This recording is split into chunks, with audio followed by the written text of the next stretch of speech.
Hello friends, നമുക്കിപ്പോൾ വൈറലായിക്കൊണ്ടിരിക്കുന്ന bun Musk തയ്യാറാക്കി നോക്കാം.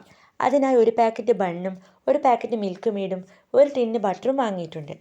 കുറച്ച് ബട്ടർ എടുത്ത് ഒരു പാത്രത്തിലേക്ക് ഇട്ട് കൊടുക്കുക. എന്നിട്ട് കുറച്ച് മിൽക്ക് മെയ്ഡും അതിലേക്ക് ഒഴിച്ചു കൊടുക്കുക. ഇവ നന്നായി മിക്സ് ചെയ്യണം. ഇവ നന്നായി മിക്സ് ചെയ്താൽ മാത്രമേ നമുക്ക് ടേസ്റ്റിയായ ബൺ മസ്ക് തയ്യാറാക്കാനാവൂ.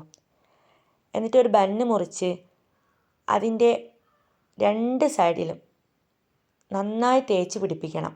ഈ ക്രീം അടച്ചു വച്ചതിന് ശേഷം അതിൻ്റെ സൈഡിലെല്ലാം തേച്ച് പിടിപ്പിക്കണം. ഇതുപോലെ എല്ലാ ബണ്ണും അങ്ങനെ ചെയ്തെടുക്കുക. രണ്ട് ബണ്ണിലും അങ്ങനെ ചെയ്തെടുക്കുക. നിങ്ങൾ വീഡിയോസൊക്കെ കണ്ടിട്ടുണ്ടാവും ബൺ മസ്കയെ കുറിച്ച്. നല്ല ടേസ്റ്റാണ് ഇത് കഴിക്കാൻ വേണ്ടി. നിങ്ങളൊന്ന് തയ്യാറാക്കി നോക്കണം. ഇറാനി ചായയൊന്നും ഇല്ലെങ്കിലും സാധാ ചായയുടെ കൂടെയാണ് ഞങ്ങൾ ഇന്ന് ബൺ മസ്ക കഴിക്കാൻ പോകുന്നത്. അപ്പം കഴിച്ച് നോക്കിയതിന് ശേഷമാണ് ഈ വീഡിയോ ഇട്ടത്. നല്ല ടേസ്റ്റിയായ ബൺ മസ്കയാണ്. നിങ്ങളൊന്ന് തയ്യാറാക്കി നോക്കണം. Okay, thank you friends. Video ഇഷ്ടപ്പെട്ടാൽ ലൈക്ക് ചെയ്ത് ഷെയർ ചെയ്ത് സബ്സ്ക്രൈബ് ചെയ്യണേ.